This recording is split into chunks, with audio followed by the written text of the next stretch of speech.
What's up, everyone? Welcome back to the Salud Cabrones podcast. I am Danny Viegas. And I am Javier Ledesma. And before we get started, we ask that you like, comment, subscribe, and share the Salud Cabrones podcast on Apple Podcasts, Amazon Music, Spotify, and YouTube. And follow us on all social media platforms at Salud Cabrones podcast. Javier, you already know what I'm going to say. Is it along the lines of, damn, and it feels good to be back in the studio? Yeah, you're right. It really does, man. It does feel good to be back in the studio. We did a couple road ones the last couple weeks. It was good to be back. I know, it feels weird, man. It feels like we're not even supposed to be here. Feels good to be back at home. Feels good to be back at home. But no, man, we got a special guest with us today, man. This brother's an actor straight out of the west side of Chicago, man. West side. Yes, sir. We've seen him on Chicago Fire, The Chi, Beats, Sirens, Hyde Park, Power Force, and that's just a little bit, man. If I list this whole thing, man, we'll be here all day. But ladies and gentlemen, we're talking about Chicago's own Michael David Hammond in the building, yo. Let's go. Thank you for having me. What's going on, brother? How are you? I'm good, man. I'm good. Thanks for coming, hanging out. To be here, man. Thank you for coming, hanging out with us, bro. Yeah. On this cold Saturday day. Because if it was yesterday, man, you had me, man. I was in food coma. Oh, you and me both, bro. Oh my God, man. This is 2 days after Thanksgiving, bro. I was in food coma the last 2 days myself, bro. Yes, sir. Man, I was fucking. Everyone was on leftover after that too, bro. I was killing them pumpkin pies, bro. Like no, Jesus, man. Anything pumpkin related, Danny's a basic white girl. I am. I don't know shit. I'm a basic white bitch, bro. I'm gonna fuck you alone. Pumpkin spice, all that shit. Yes, sir. You know all that shit. But no, man. Appreciate you coming, man. Chicago, man. Chicago born and raised. Yes, sir. Yeah. Yes, sir. Right on the west side. Okay. Nice. I know you up in the acting world, bro. How long you been doing that for? Oh, January will be 17 years, man. Wow, 17 years in the business, man. Wow. How old were you when you got into it? I was, Jesus. Don't make me do math. I went to Chicago Public Schools, man. I was 19. Okay. 19. Okay. So that was always the thing for you? You know what? It was kind of hit or miss for me. Okay. You know what I mean? I did a couple plays in elementary school. Played Babe Ruth on stage and stuff like that. Really? In elementary school, yeah. Okay. What grade was that? Oh man, that was like second grade. And they had you play Babe Ruth? Yeah. Oh, damn. Okay. So we were doing a thing about like famous figures in history and stuff like that. So yeah. I was the little chubby kid they made me play Babe Ruth. So then were you even like into the acting thing at that time? Or they just like made you do it? No, man. I was just doing it. I'm like, all right, I get to stand on stage, talk to people. All right. Hey, I'm Babe Ruth, and you know. I'm just asking because my daughter, she's 12, and she's doing a Moana play in school right now. Okay. And she's playing Moana's mom, but the kid that's playing Maui. The kid he wanted no part of acting. His parents forced him to do the play, and they made him be Maui. So the kid's just like, fuck. She says every day, man, practice. He's just like, why am I here? As soon as it says camera action roll, he's on it. Right. He's like, No, he's not even, bro. No energy at all. He's kicking the floor. He's like, I'm just here to say welcome. So that's what I was asking. Like, did you want to do it, or you kind of just put it into it? No, it was. You know, like I said, the teacher asked me, so I'm like, I did it, and then picked it back up when I was 19. Okay. I seen a posting for extras. Yeah. So I'm like, all right, let me go ahead and jump on. I need some extra money anyway. You know, 19. I'm trying to take a girl out to eat, and right. I need some money. So went on set, did it, man. And it was just like, man, I'm like, yeah, I gotta be. What was that extra for? Oh man, don't give me the line to you. Don't give me the line to you, man. It was years ago, but yeah, it was good though. It was Okay. good, man, yeah. So then after that was what sparked your interest? Yeah, most definitely. And then what was your next steps after that? So did extra work for about 6 months. Okay. And then the Untitled pilot came into Chicago filming. And works extra on that. And, sitting and holding. And the director comes in and he's like, I'm not paying no attention. You know what I mean? Like, I know he ain't talking to me. It's like 3 or 4 other people standing right in front of me, so he ain't talking to me. Walks up, he said, come here real quick. Hey, wardrobe, I want to see what he looks like in a suit. Before wardrobe took me off, he's like, have you done any acting? I'm like, yeah, I've done some independent things, mainly extra work though. He's like, all right, go with wardrobe. Wardrobe's looking like, we ain't got nothing to fit this dude. Like, we got nothing. Go to wardrobe truck. Lady comes out with a garment bag, dusty garment bag, and a dusty box of shoes. Mm-hmm. Stone look on her face. Exact size suit, exact size shoe. Mm-hmm. I'm like, yeah, it was fake. Yeah, That's what I was supposed to do. yeah. This is what I'm supposed to do. He gave me my first speaking role. Okay. Wish I knew his last name. Mm-hmm. You know what I'm saying? I know his first name was Eric. The show never really went anywhere because I didn't hear anything about it afterwards. But, Okay. Yeah. But it gave you enough to get you confident to start pursuing those kind of roles, right? Well, I knew what it was then because I wear a size 18 shoe. You don't go into the store and buy it. Yeah. I wear, I don't even know my shoe size now, but at the time it was like 63R or something like that. Mm-hmm. Can't go into the store and buy it. You got to order it, got to get it made. But they had it. So that right there showed me like, okay, this is what I'm here to do. This is what I'm supposed to do on this earth. I'm supposed to entertain and bring people entertainment. So, yeah. So once that happened, considering that you did a little stuff in school and whatnot, did you after that did you go in and start doing a little training, start going and taking classes for this, or did you just kind of say screw it, I'm gonna wing it? I learned just on my, you know what I'm saying, as I go along. On the job, I never did no training. So you Even after all these years, no. Really? Took no classes, no training, no nothing. Everything just came natural.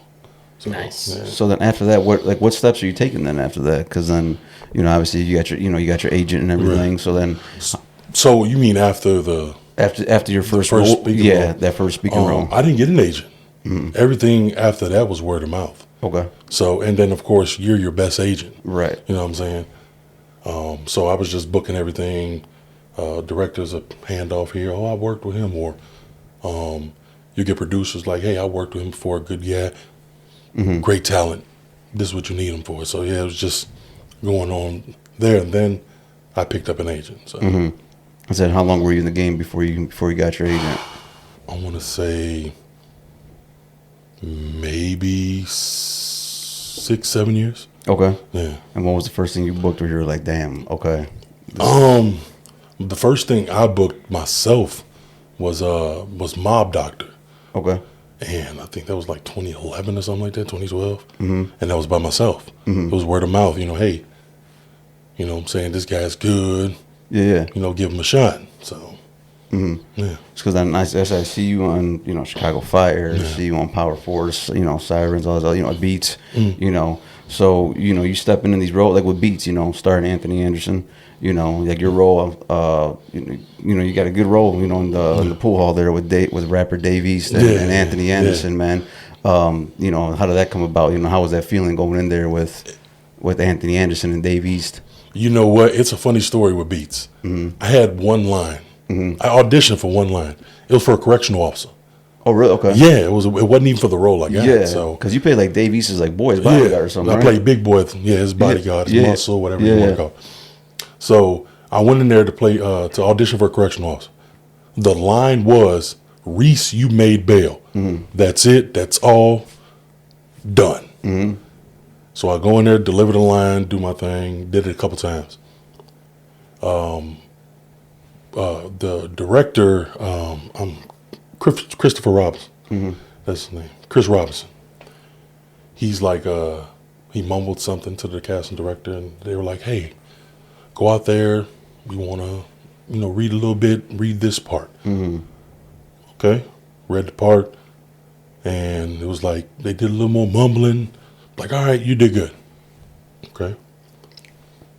Get a call maybe about 2 months later, and it was like, "Oh yeah, you booked the role." I'm like, "Book what role?" Mm-hmm. Like for Beats. I'm like, "Oh, okay, cool." And you're thinking it's a correctional officer, right? No, I didn't know what it was. Okay. I didn't know what it was. You know what I'm saying? And then I had to think back, and I'm like, "Oh, okay, I did audition." Mm. That's when I remembered I did audition for the correctional officer. Yeah. I'm like, "Okay, cool." So I'm getting my boots because I know they don't have them in wardrobe. Getting my boots all shined up. I'm ready to be a correctional officer. They call me. They like, "Hey, look, we booked you for this role." And I'm like, I don't even remember auditioning for this role. Mm-hmm. And they're like, "Oh no, you didn't audition for this role. We wrote it for you." Oh, no shit. nice. Wow. And I'm like, oh, okay.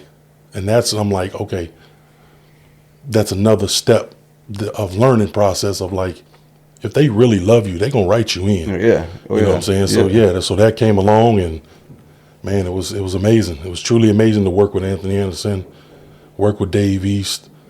I mean, just work with everybody on set. Everybody was just so humble. And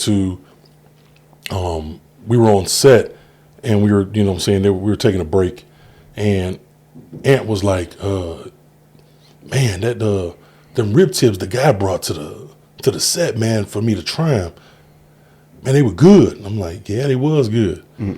He's like, we need to find this place. I'm like, okay.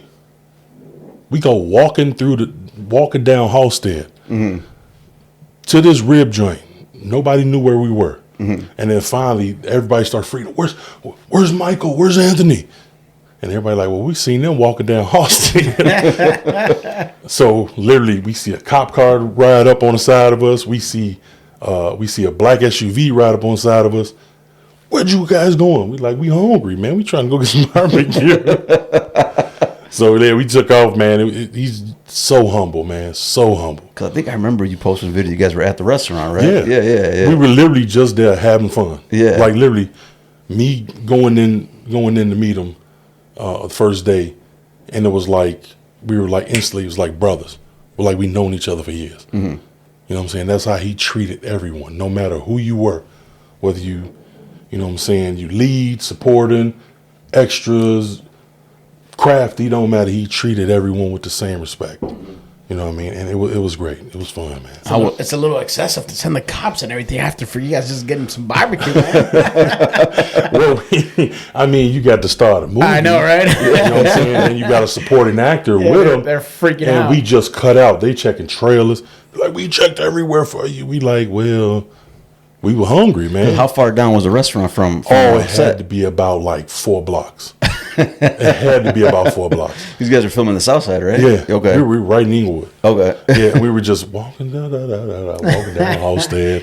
We like, man, we're going to get some barbecue. I wonder if it would have been in a different neighborhood if they would have done that. Like, if they were probably like scared that you guys might have gotten robbed or anything along the line. Who knows? Well, yeah, you got this lead guy. Yeah.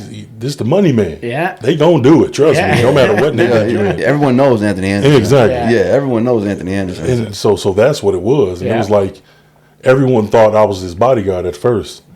And then I started having people ride up, and Anthony's like, dude, what else have you done? I got people pulling up, hey, yo, Detective Cruz. Because I played Detective Cruz on a YouTube series called Two Brothers of Chicago Lifestyle. So, and then he finally turned, he's like, dude. You're more famous than me here. He's like, I'm standing right here. I mean, this group of ladies get out of the car, ran clean past him, was like, oh my God. And he's like, yo, barbershop, hey, Hustling Anthony Anderson. Yes, this is me. But yeah, it was fun, man. That's hilarious. It was fun, man. Yeah. You're like, stick with me, kid. I'm like, I learned you something. How was Dave East, man? Man, cool. And I had to be honest because they said Dave East, and I'm like, I have no idea who this guy is. Yeah. Like I did, and even on set when I met him, you know what I'm saying, he's like, everybody was talking about his music, and I'm like, all right, I'm not gonna sit here and lie and act like I know his music and all that. So I told him straight up, I was like, hey, look, everybody was saying your music good, your music dope. I'm gonna check it out after set, you know what I'm saying? After we get done, because we were filming for a few days together. So I'm like, all right, I'll tell you about it. Yeah. So I came back on set, and he was like, man, what you think? I'm like, oh, man, this dope. You got some good flow. I'm surprised I haven't heard of you before. So it's good, man. Humble dude. Yeah. Yeah. How many days were you on set? I was on set for 4 days. Okay. Yeah. Okay. And I was on standby for the 5th. Okay. So yeah. Cool. Then you go and get a Power Force, the first season, right? The first season, right? Yeah, the inaugural season of Force, man. Yeah. How did that come about? It was a long, lengthy process. Yeah. That's literally what we hear about that. Yeah. Every single guest we've had, that's in some sort of way, shape, or form associated with that show. They're like, man, it took freaking forever. It did. It was a process. So,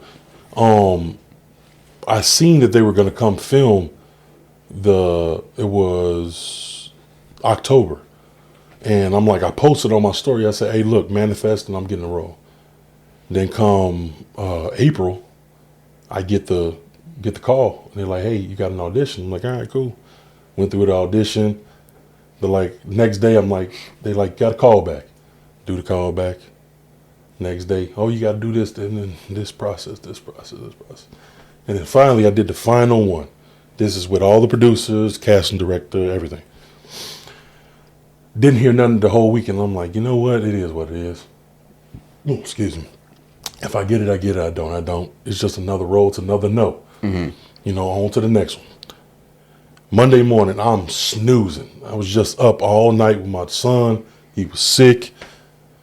It was like 9:30 Monday morning, April 12th. Get a call like, hey, you booked for us. And I'm like, wait a minute, huh? What? What happened? You booked for us. Wait a minute, I got to wake up a little bit more. Let me wake up. What did I do? You booked for us. I'm like, oh, wow. Mm-hmm.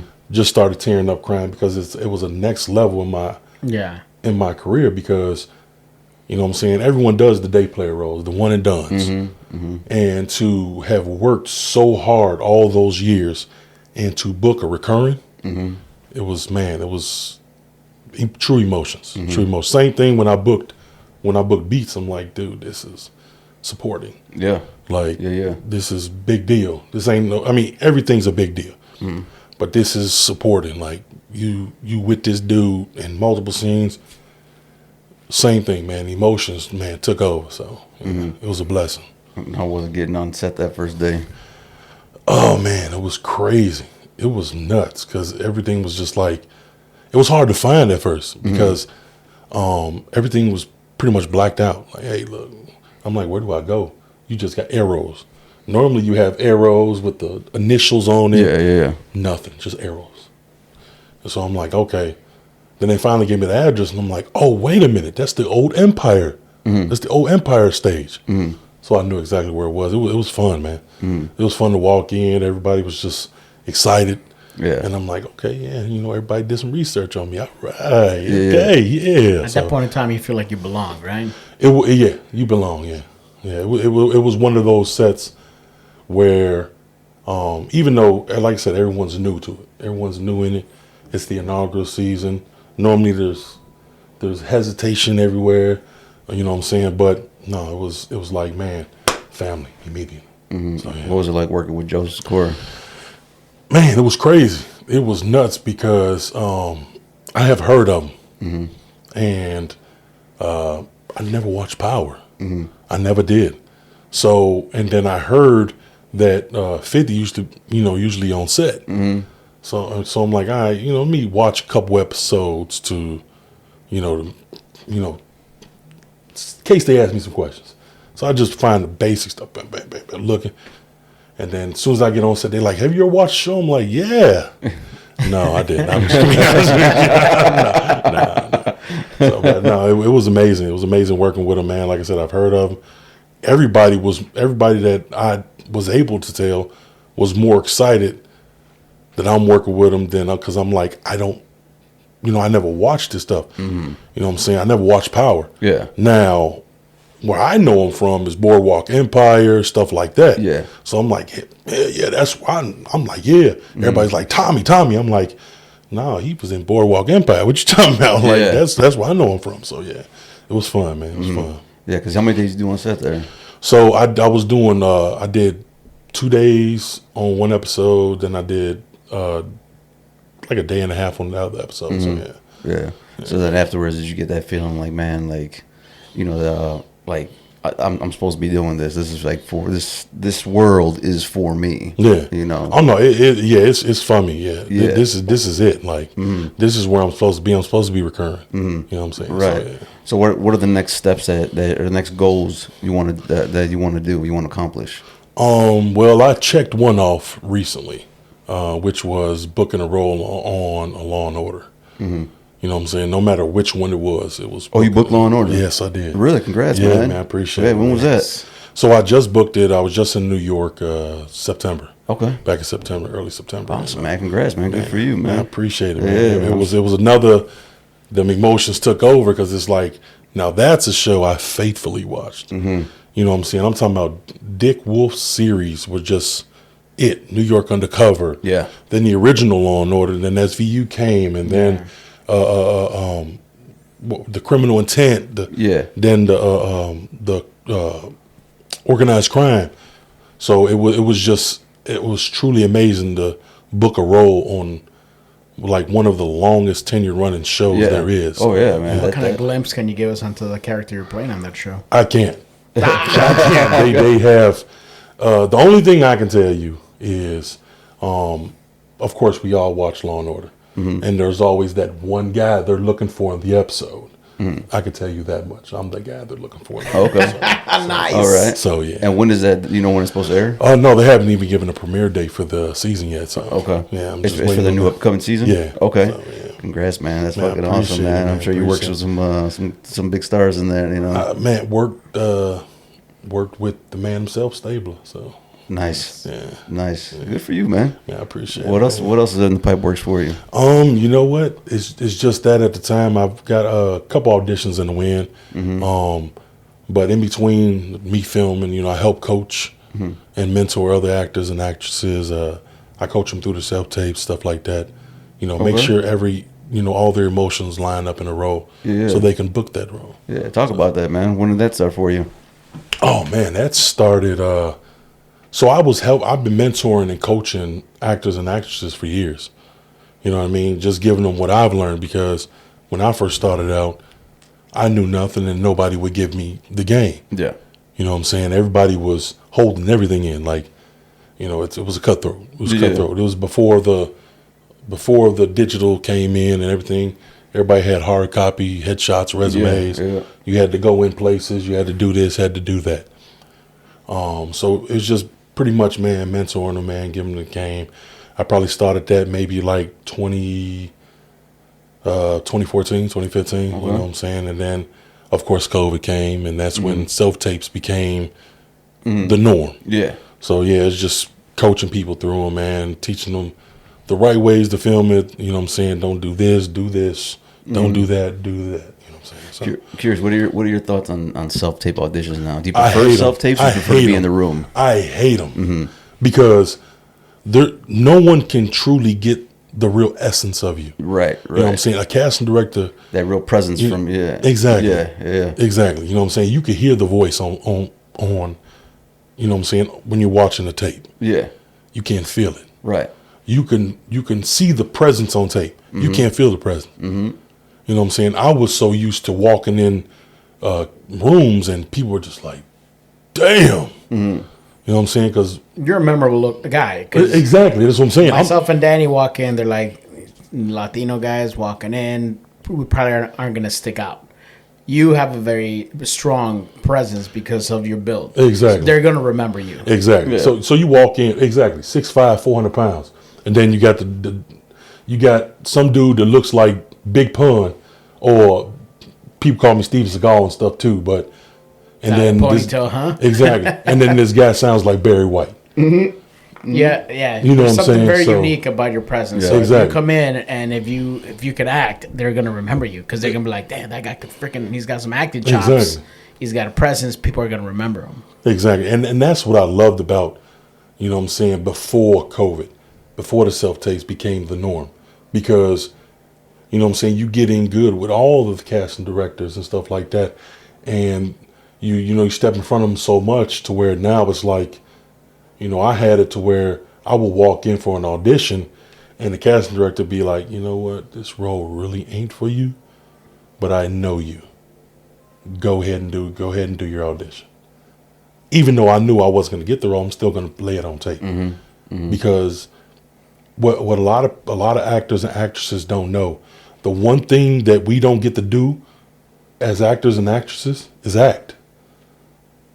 Mm-hmm. You know what I'm saying? I'm going what the fuck? I'm going to explain this to you, and it's going to make sense. You're an actor. It's going to make total sense to you. In an actor and actress's career, a great portion of the career is auditioning.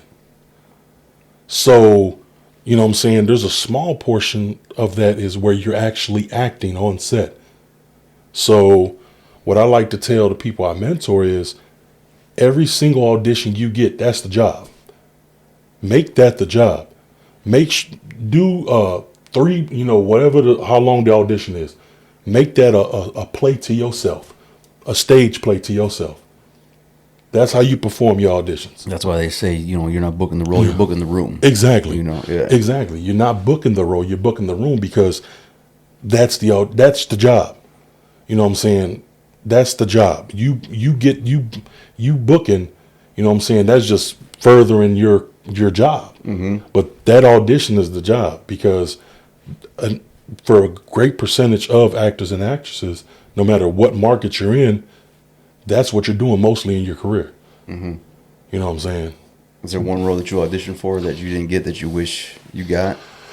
No. Mm. I don't like dwindling on that. See, for me, it's like what's meant for you will be. Yeah. What ain't for you won't be. Right. So, you a lot of people get, train wrecked with that. Right. You know what I'm saying? They dwindle on, oh man, I didn't get that audition. And then all that becomes self-doubt. Mm-hmm. Self-doubt kills more dreams than denial does. Mm-hmm. So it starts consuming their life. So exactly. You know what I'm saying? Exactly. Yeah. Is there one actor you really want to work with? Oh man. Well, there's a couple of them. One of them actually don't act no more, due to health reasons, which is Bruce Willis. Mm-hmm. Of course, Denzel. I would love to work with Adam Sandler. Yeah, I would love to work with Adam Sandler. Have you done any comedies? I've done comedic roles. I haven't done comedies per se. You know what I'm saying? I would love to. But again, with my stature, everyone sees the bodyguard. People see the dope boy, the mob boss, or so on and so forth.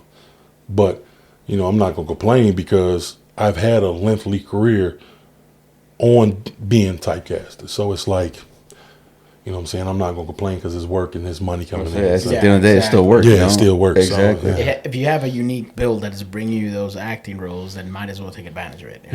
Yeah. Now, is the acting, is that your full-time job? That is. That's me. That's what pays the bills, pays the rent. Stuff like that. What was the last job you actually had prior to this? 5 years ago, I used to do security. I used to do security, man. When I first started acting, I did a lot of bodyguard work. So and then shifted over to security, doing mobile patrol, stuff like that in Wrigleyville. Got in good, that did some work with the Cubs, stuff like that. One thing on my resume is I got to work as part of the protection team for Barak Obama when he first got elected. Oh, nice. No shit. So it was amazing. Yeah. So they added more protection for him. Mm-hmm. So I was working with this company, and they were like, all right, well, we need like 10 guys. Weren't able to get 10 guys because when they run a background check, they run a background check. Oh yeah. I mean, they're running your social, they're running everything. I can only imagine it's very thorough. Oh they no, go through, man. Thorough is an understatement. Yeah, you know I could imagine. So like it was so thorough that even the owner of the company couldn't come to the red zone. Oh no shit. Yeah. So they had the red zone, then they had the blue.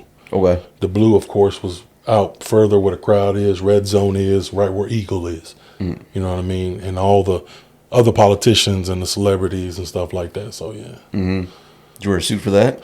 I did have to wear a suit. Yes, yeah, I did have to wear a suit.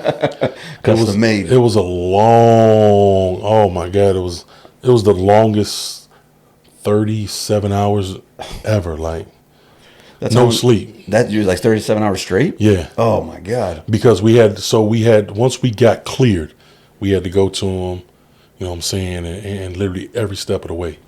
Oh yeah. Jesus. Yeah. What's your favorite Obama story that you got a chance to meet him at that time? Oh yeah, most definitely.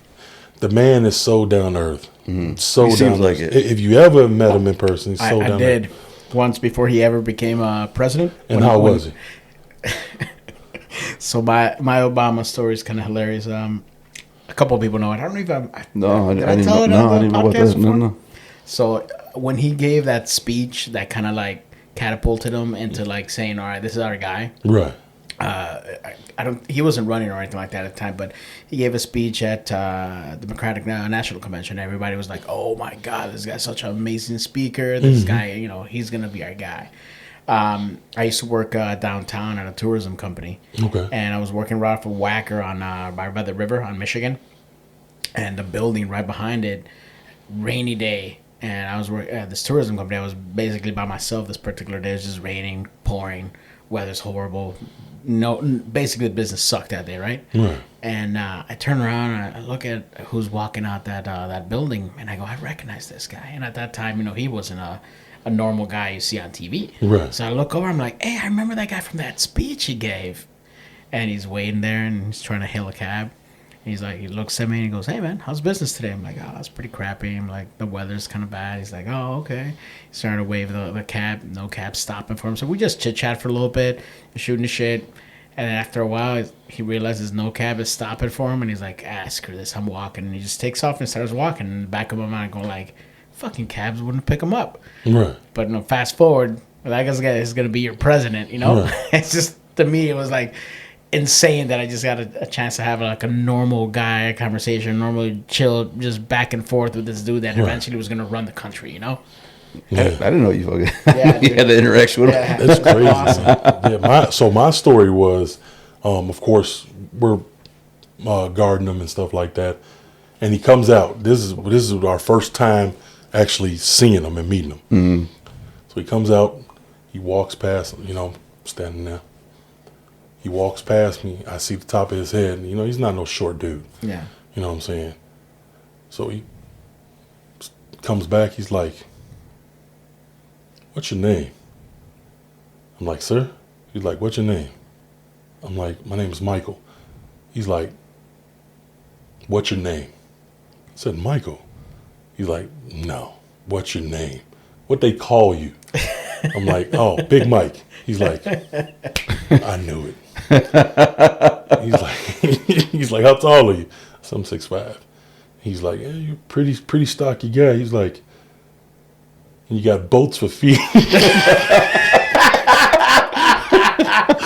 And he's like, man, what size? He's like 14, 15. I said, no, 18. He's like, what? I said, 18. I didn't know they made him that big. And he walked off.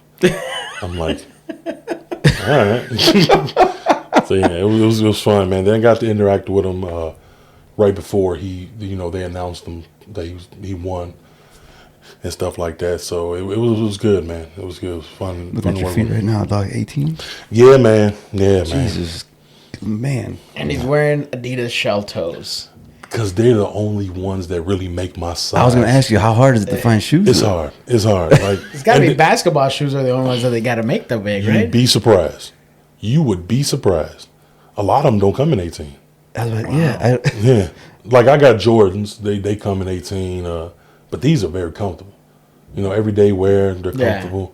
It's either that or my Crocs. Like I called Croc. I'm like, hey, look. They were like, we only go to 17. I'm like, they're like, well, we think we can do something. So I paid for them, and that was How many pairs did you buy at once? I only bought one. You should have loaded up, man. They're doing it for Well, you. they customized. They're probably a little more It was expensive. $130. Oh hell! For a pair of Crocs, man. And we ain't talking about with sparkles and the little tags they put on them. No, this is a regular plain Jane pair of Crocs. Jesus. So, growing up, at what point in time did your shoe size become an issue when you were growing up as a kid? Right after I got out of size 13, Which which year was 5th grade. Which is 5th grade. So, yeah, buddy. Dude, my daughter's in 5th grade. I'm just thinking right now having a big old feet. What was the pickup line, man? Come on, what was the pickup line? I mean, come on, girl, check out these. I just picked them Big up. shoes, you know what I'm saying? You know what they say about guys with big feet, you know what I'm saying? Got big shoes. Right. We can't find shoes anywhere. Buy shoes myself. Oh, I thought you were going somewhere else with that. No. Nah, expensive Crocs, baby. You know where I can find some? Let me know. Big socks. I mean, you know what I'm saying? it came to time where it's like, hey, look, we're just gonna put boxes on your feet, man. So yeah.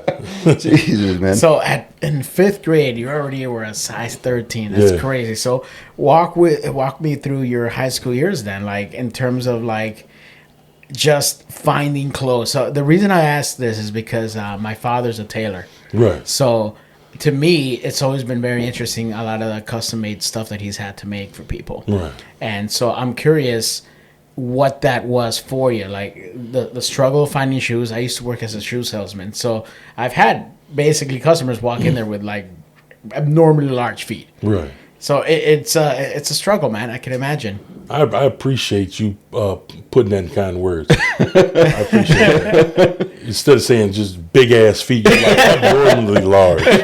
You know what I'm saying? You said it so nicely. You know what I'm saying? You said it so nicely. It gave you that underhand compliment. Like, Right. man, I got tiny ass feet, man. Bigfoot ass. Sorry. Abnormally large. Sorry about that. What is it? With your gifted size. It was hard, man. It was definitely hard, and then being raised by a single mother, like it was definitely hard, man, to find clothes and that actually were the right size. Finding shoes. There used to be a shoe warehouse right on, I want to say Oak Park Avenue and Cermak. And that they used to carry my size shoe. I used to come over all the time and buy shoes. And then they finally closed, and it was like, oh, where am I going to find shoes? The struggle continues. So who is your dad a big guy? Was your So my father is, well, let me not say father. The sperm donor is, he was 6'6". Oh shit. And wore a 14, 15 shoe. Okay. But I get my size from my grandfather, who was passed away. I never met him and stuff like that. He was 7'1". Holy fuck. And wore a size 22, 23 shoe. Jesus. Yeah. And then I'm like, well, what the hell did he do for a living? Yeah. Like, he wrangled tigers for Ringling Brothers. Like, I'm like, what the hell? Like, Well, hey, you got to find a job somewhere. yeah. And I'm like, wow. I'm like, I would have loved to see that. Yeah. 7'1", holy Yeah, shit. he was huge, man. He was Wow, man. So like, do you have siblings? Are they the same height and everything? No. So you're the only tall. I'm taller than everybody in my Really? family. Yeah. Oh my god. What nationality are you? I'm mixed, so I'm black, white, and Puerto Rican. Okay. Yeah, my dad is the sperm donor is black and Puerto Rican, and my mom's white. So. Okay. Jesus, so you're the only one that got the height, huh? Yeah, pretty much. So did you ever want to play sports as a kid? Because in junior high school, I'm guessing you're already. Yeah, fucking, I was tall. I mean, 5th grade, you're wearing a size 13 shoe, so I'm only imagining fucking junior high school, you're just fucking. So I played. I didn't actually. I was in ROTC in high school. Okay. So I used that, and then I played a little basketball, played a little football, but mainly it was ROTC, man. Using my size for the tug of war and stuff like that. Yeah. I didn't pick up football until later. I played some semi-pro and some arena and stuff like that. So yeah. Okay. And you never want to continue with it? No, man. I'm like, I want to be able to act. So like, Once the acting bug bit, that was it. yeah. Well, I was acting already. So I'm like, but then after I started getting more injuries, I'm like, dude, I twisted this knee 3-4 times, twisted this one 2-3 times, 2 mild concussions. I'm like, yeah, this is not it. This ain't it. I ain't gonna be able to act, man. I ain't gonna be able to walk. Like, no, I'm good. So Did you call the circus and be like, hey, I heard my grandpa. unfortunately, Ringling Brothers is no more. So. Yeah. Yeah, that's a shame too, man. Yeah. I love that circus. Man. Right, so did I. Yeah. Have you ever seen pictures of your grandpa doing that? Like, I do. I actually have a picture at my house that he's standing next to the tent that it's over the tiger cage, and the tiger's just walking by him, and this tent looks like a regular tent, and it's not a regular tent. You know what I'm saying? If somebody like you or even me walks under this tent, the tent's gonna be up here, like. But he just looks. He makes that tent look just small. looks like a regular camping tent. He's leaned up against the poles. Like, I'm like, oh wow. So I see you're a wrestling fan too, right? Oh yeah, buddy. Man, speaking the language now, Yeah, bro. you walked in here and you were looking around and you're like, "Hey, man, you guys got tights over there?" Yeah, no, I seen the flames. I didn't see the name on. So I'm like, all right, man, is that Chavo? So you've always been a wrestling fan? Oh yeah, Who was- most definitely, man. Who were the ones that captivated you, man? You know, I got a Stone Cold, man. Yeah. It was the man. It was like he did what the hell he wanted to do, when he wanted to do, and how he wanted to do it. So, Yeah. and he still does. You know what I'm saying? And then of course it goes on. Dusty was the man. Mm-hmm. If you will. Exactly. You know what I'm saying? Son of a plumber, baby. You know what I'm saying? So because everybody goes towards Ric Flair, and of course, phenomenal wrestler. Everyone goes towards Hulk Hogan, phenomenal wrestler. I'm a Piper guy, man. You know what I'm saying? Piper was amazing. Yeah. You know what I'm saying? But everyone, it's like they almost forget this Dusty. They almost forget Dusty. Like, and people don't realize this man did more than just in the ring. Yeah. Mm-hmm. He was booking and everything. Like, Absolutely. like, give him his props. Like, you know what I'm saying? What props will do. You know what I'm saying? And he didn't get the props he deserved, man. No. You know, and then it's cool seeing Cody Rhodes going to the extent that he is now, you know. I think Dusty's getting his props because of the kids that he's trained. Like, Yes. so, like, this generation of, like, superstars that we have, they're all, Dusty's fingerprints are all over them. Yeah. You know, so, like, the people that are headlining right now. And, I mean, and this is even removing, like, Cody from the equation. Like, look at Seth. He's out there. Obviously, Roman's out there. Like, you know, over in AEW, you have freaking Ambrose over there. Yeah. And you got all these dudes that are, like, the main event guys. Even And- the divas. Yeah. The even divas girls, are trained. yeah. Like, Yeah. Dusty's fingerprints are everywhere, exactly. man. And I've even seen interviews with them, and they were like, if it wasn't for Dusty. Yeah. Yep. You know what I'm saying? And another one who don't get the props that he deserves is Mark Henry. Oh, yeah. Yeah. You know what I mean? Because there's a lot of divas and a lot of wrestlers who are like, we wouldn't be here if it wasn't for him. Well, he's the one that found Bianca Belair. Yeah, You know, exactly. yeah. No, Yeah. he's got an eye for talent. Oh, yeah. He's always talking about different people and kind of seen them as they were coming up, Yep. keeping an eye on them before they were even in the businesses. Yeah. Damn. So who was the first one you saw? I mean, I'm sure you watched as a kid, right? Oh, Growing yeah. up. Most You definitely. know, so besides Dusty, and then once you start getting into the older, you know, getting Oh older, who were the man, ones? we talk what man? We talking about like Bruiser Brody and stuff like that. No, like Come later with in the me years, where- no, like early, like, Oh, you like talking about 90s, 2000s, stuff like that. Oh yeah. So yeah, of course you go into the Rock, Nation of Domination, Undertaker. You know, of course, the Ministry of Darkness, Kane, and of course the hardcore legend. You know what I'm saying? Mick Foley. Mick Like, Foley. you know, it wouldn't be hardcore if it wasn't for him and Terry Funk. And, Yeah. You know what I'm saying? And you know what I'm saying? Again, where a lot of props are not given, Paul Heyman. You know what I'm saying? With ECW, like That guy's a fucking genius, man. Paul Heyman. true genius. Dub. Yeah. Genius, dude. Yeah, so it's like I go back as early, you know what I'm saying? I used to watch wrestling with my grandfather that I didn't know. You know what I'm saying? My grandmother remarried. And that dude is a whole nother story. So I got a buddy of mine who's a security guard. I don't even know if he's still a security guard or not, but he was also a wrestling fan. And me and my buddy were hanging out at a bar once, and he had to kick a guy out. And he comes up to us and leaves his like rings and his watch and everything. Because dude used to love wearing extravagant, fancy jewelry. Right. So he leaves the stuff there on our table. He goes, "Hey, you guys take care of this for me. I gotta go kick a guy out." So he leaves. He puts this guy in a fucking chokehold, basically sleeper hold, Right. and picks him off the ground and walks him out. Basically, the guy was like, it just walks him out. So now that I explained that story, I'm pretty sure you got some Oh stories. yeah, Considering man. you're wrestling, the love of pro wrestling, I'm sure there's some of that. So I did a little bit of training at Windy City Pro Wrestling when they were up. Really? Okay. Awesome. So that it wasn't much, you know what I'm saying, because football kicked in and stuff like that. So there was a point in time where that's what I you were eyeballing. I did want to, yeah. I did want to do it. Really? Okay. Man, you'd be a shoo-in with your size, man. Yeah, man. I wanted to do it, but then it's like, you know what? The thing that got me was the money at the time. Yeah. You know, Yeah. I don't have this initiation fee for, you know what I'm saying, for this training. I don't have it. Yeah. Yeah. It's not And cheap. It's not definitely cheap. not cheap. No, it's not cheap. So, you know, I went in and they let me, you know, train a little bit. And then it came time, we're like, all right, well, you got to pay some money. I'm like, appreciate it, man. I appreciate you guys letting me do this. But yeah, it would have been fun. It would have been a whole nother Other ball adventure, game. man. Yeah. So Have you used any moves during a security job? Oh yeah, I've choke slammed people. Fun story. Funny. I ain't gonna say it was a fun story, but it's funny because how I pulled off a tombstone, I don't understand. You pulled off a tombstone? I pulled off a tombstone during What? It was a brawl fight. And okay, hold on, paint the scenario, bro. Okay, so where are you at?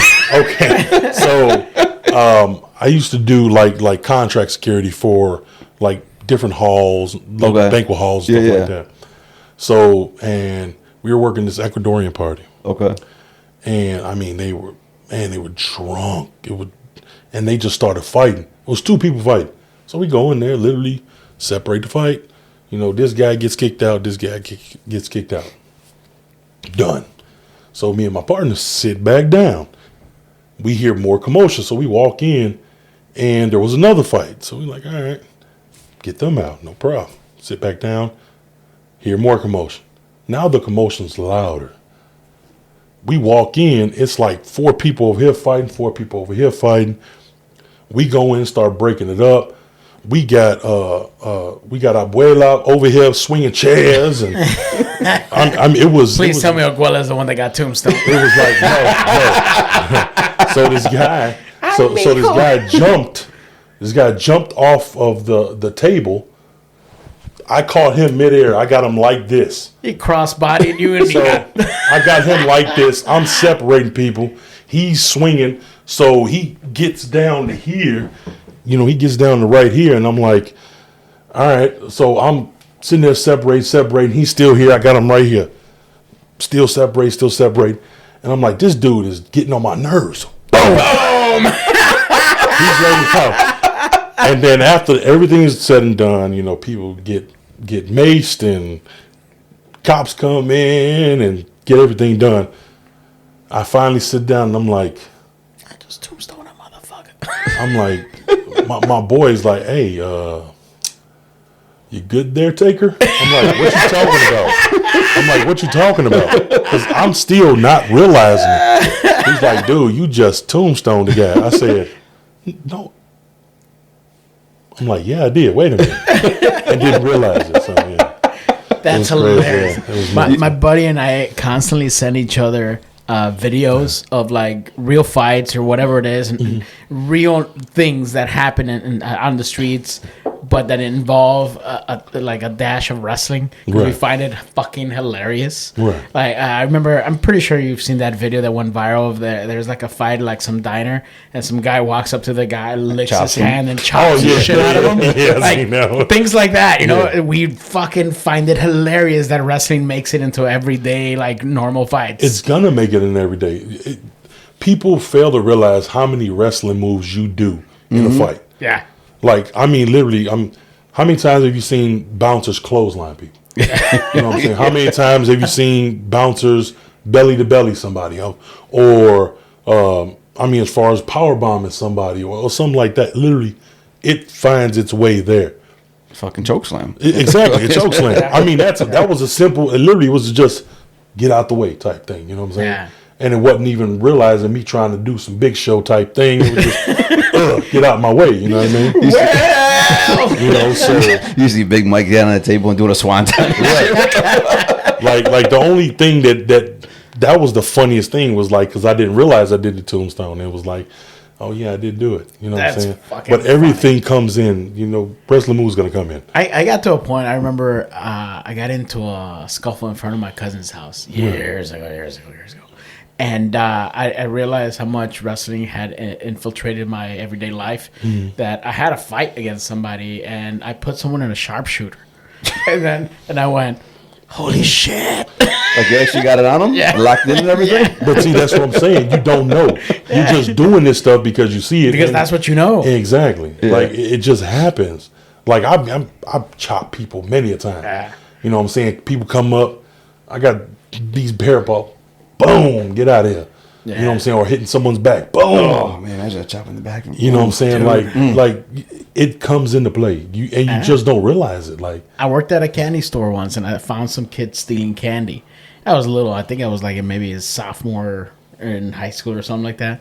And I jumped over the counter, and as the kid was running by, Sting was pretty popular at this time. Let me just put that out there for you guys. Right. Oh Lord. You already know what's about that. So the kids run away, and I grab him by the hair, and I'm like, bam! Scorpion death drop. Kid went home crying like a little bitch. I remember just going like, shit, I probably could have gave that little kid a concussion, but you don't think about those things. You're just thinking about defending what's yours, and I didn't want someone stealing from me. You know? Like, and then the wrestling, like even growing up, it's like, how many PSAs you gonna hear? Oh my God! And you do not try this at home. Don't care. Don't try to say. And they should have just said, "Don't try it at the freaking Ecuadorian party." Right. Don't try it outside of the home where there's no mats or mattresses or something like that. Because man, how many times you done jumped off trying to do a fog splash off the couch or something like that, like flying elbow and shit. Right, you know? cripple across face. Yeah. Like, come on now. Like, oh man, my brothers hate me, dude. They got so many injuries from when they were kids, bro. I put them on shit, dude. I got this one here. This is from we used to backyard wrestle. Okay. This is from a chair. There was a piece of metal sticking out of the chair. It caught me here. I've been thrown on tacks. My back looks like connect the dots. Like it was crazy stuff, man. Have you had any roles in acting where you had to like kind of channel your inner wrestler? No. I did audition for the Young Rock.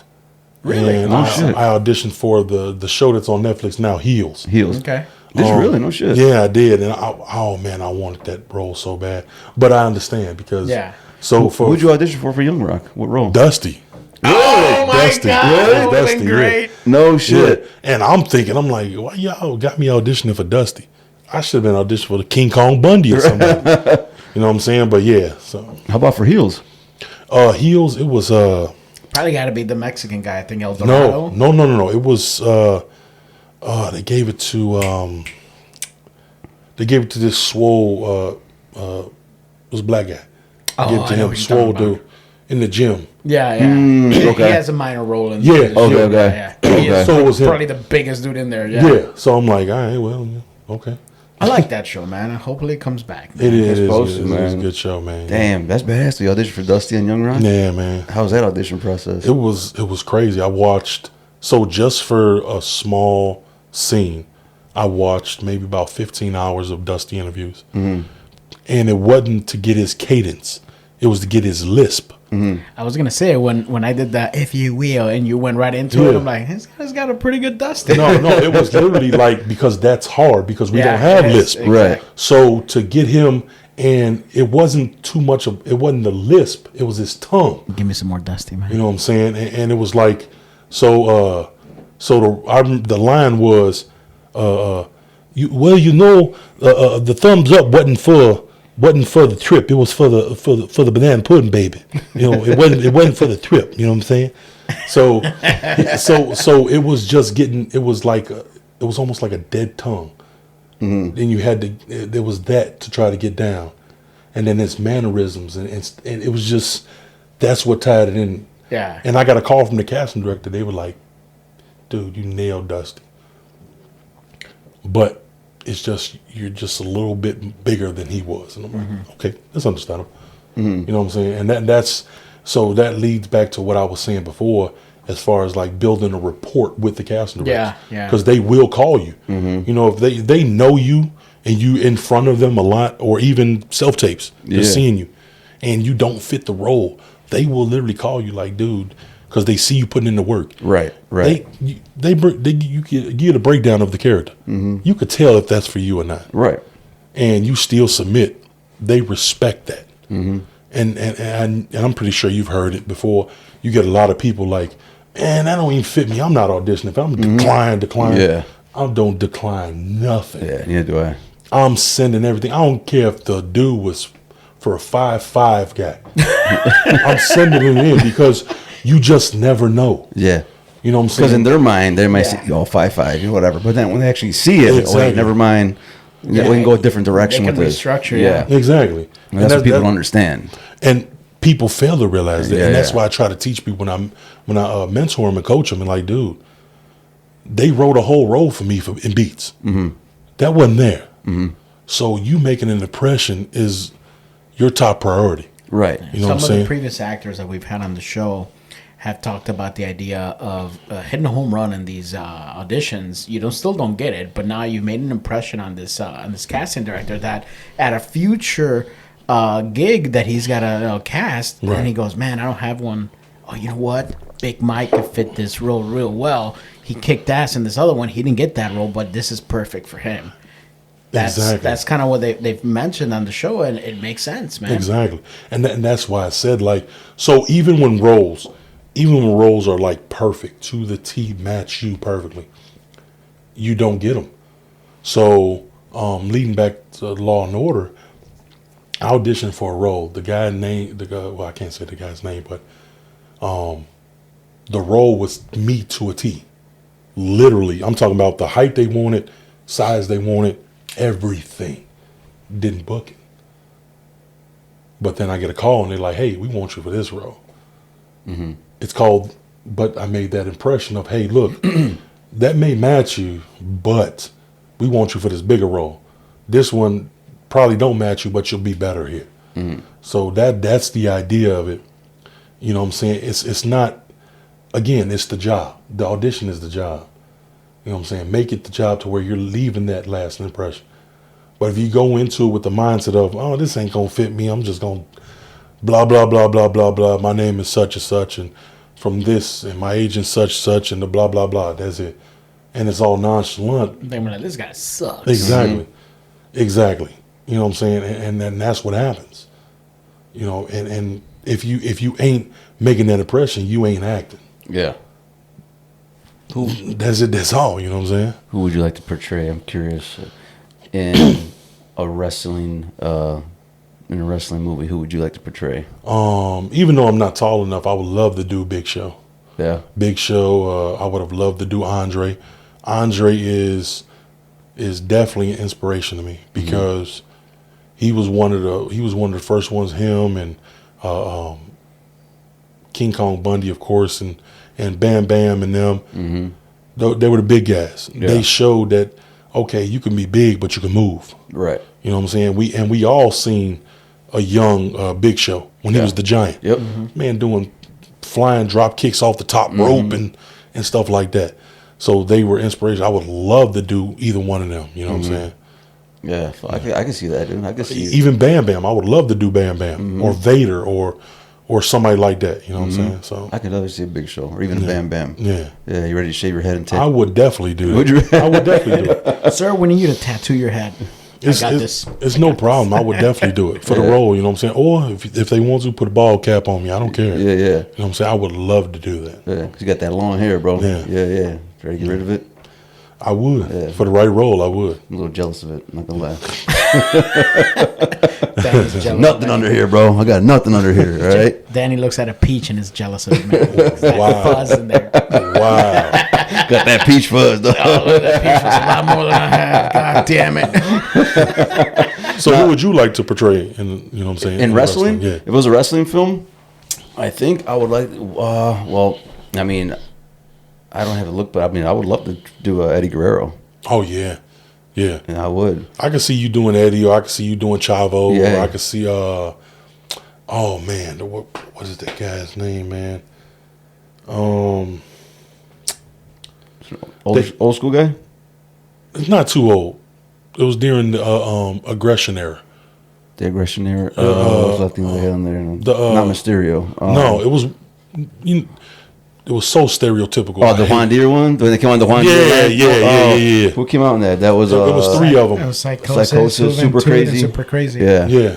Yep. Yeah. So, yeah. Yeah, I can see that. Who would you want to portray? Big Papa Pump, dude.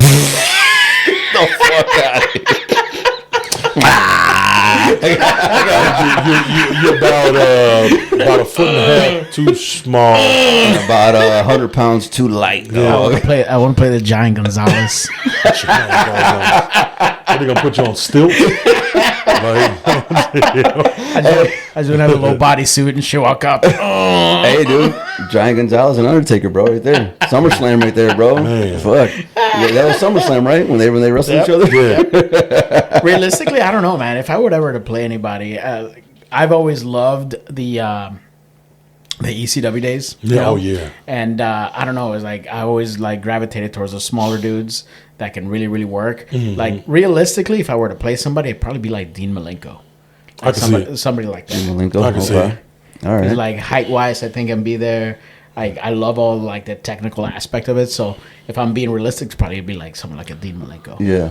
Okay. Another underrated wrestler. Oh yeah. Very, very much so. Another underrated wrestler. Very man. much so. Dean Malenko, absolutely. He's put so much into the business. Oh, yeah. And I'm talking about behind the scenes. We ain't even talking about in the ring. Yeah. You know what I'm saying? Yeah, We're talking man. about behind the scenes and A people. lot of those guys, bro. A lot of those old school guys, man, that didn't get the credit that they deserved, you know. They don't Even get like the a fucking Perry Saturn. You know? Yeah. Oh yeah. You know? That's somebody that you could actually look like. Perry Saturn. The ball. I can see it. The Yeah. I can see you tattoos pulling and it off, yeah. everything. Yeah. I can Perry definitely see it. Saturn. Like the build. Yeah. I can see you with a realistically fit. I think a Perry Saturn. There you go. Perry Sanders funny. Yeah. Actually, I met him in person in Minnesota one time. This Yeah. before all the health issues Yeah, yeah. and stuff like that. And he was he was hilarious, man. He was him even out of the ring. Like it was hilarious. The deer in the headlights look. Yeah. But man, he was just super down there, cool as ever, man. What was that gimmick you did? Was it Moppy? Moppy. Yeah, the Moppy, yeah. Right? My favorite gimmick, was in WCW when he had like the contacts and he used to come out to Marilyn Manson's song. Okay. Oh yeah, It's yeah, a yeah. crazy looking thing, but he'd go in the ring and just beat the shit out of him. Yes. Like that was a machine in the ring, man. Yeah. He was great. Are you watching the product now? I kind of fell back a little bit. I've been busy, man, coaching and stuff like that. So, Yeah. And how's the coaching going? Like, are these the people that you're training, are they making big steps and big moves? oh yeah, most definitely, man. I try to teach people to love the craft. Really, you know what I'm saying? You got to love the craft. If you don't love it, then Exactly. what are you doing it for? Yeah. You know, man, and then it's still in their head, man. This isn't for clout. Yeah. Exactly. You know what I'm saying? This isn't just to say, oh yeah, I'm an actor, oh, I'm an actress. No, there's steps into gaining that title. You know what I'm saying? You don't just hand somebody a hammer and call them a carpenter. You don't hand somebody a little knife and say they're a heart surgeon. No, you got to put in the work to become that. You know what I'm saying? Yeah. And that's one of the issues today that we deal with. It's like these egos and people calling themselves this and that, and they're not. And that all comes from Yes Man Yeah. and Tubi partially. You know what I'm saying? Tubi plays a big role in it. Yeah. Tubi is just man. It's a love-hate thing with Tubi for me because it's a great opportunity. Right. Tubi, one thing Tubi did was create an opportunity that a lot of people probably would never have if it never came up, which is, man, getting their work out there. But there's so much bad shit on Tubi. A lot, bro. And it overpowers the good stuff. Even on Amazon, dude. But that's what I'm saying. There's so much bad shit, and because it's open airway, you can just put anything on. Yeah. You know what I'm saying? When I was growing up, I used to love like B movies. Right. You know, the Yeah. idea that you get like these like low budget type of movies with like actors that no one's ever heard of. I used to love the idea of like B movie, like horror movies and things Right. like that. So as an adult, I remember going like, oh, this kind of like B movie stuff. And I click it and I go, I don't love this like I did when I was a kid. Fuck this. This is horrible. I love B movies. You know what I'm saying? C movies, D, whatever. Yeah. I love the low budget movies. Yeah. When the time is taken to properly do it. Yeah. You know what I'm saying? Because you know somebody. Yeah. You can't just say you don't know no actor and actress. You know somebody that could be, you know what I'm saying, some help on that set to fine tune everything. Hey, that didn't look right. Let me, you know what I'm saying, do it this way. Yeah. Or do it that. You know somebody to be an advisor on your set. Right. It's a lot of people that are just, Who's your favorite actor, favorite actors that you like to watch and study from? I go old school, man. I go Jackie Gleason, Clark Gable, you know, stuff like that. I like Cesar Romero. Wow. Yeah, I love watching those guys because Danny, you know who Cesar Romero is? Your name sounds It's really the Joker, brother. okay. Since name sounds really That's familiar. from the Okay. Adam West freaking show. Okay. That's a name right there. another one, Adam West. You know what I'm saying? Sidney Poitier. You know, I like going back because there's an actor. I pray I get his name right. He played Lamont on Sanford Son. Damon Wilson. I think believe that's his name. Underrated actor, but I love watching them because they didn't have what I'm just like them. I'm not gonna say they're like me. I'm like them. There was no formal training back then. Yeah. Everybody was just like here. So it's either you had it or you didn't.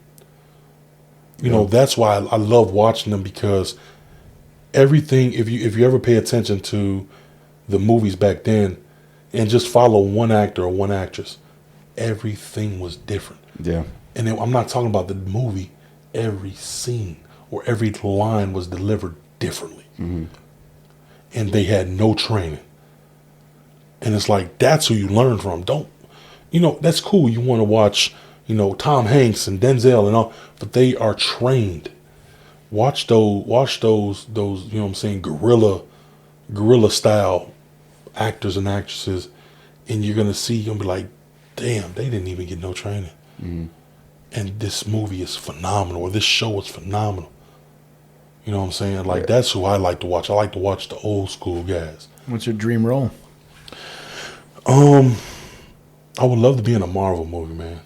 Like, Who you playing in Marvel, bro? Kingpin. Oh, okay. Or actually do a real Rhino. Okay. Rhino didn't have no machine guns and stuff like Yeah. that.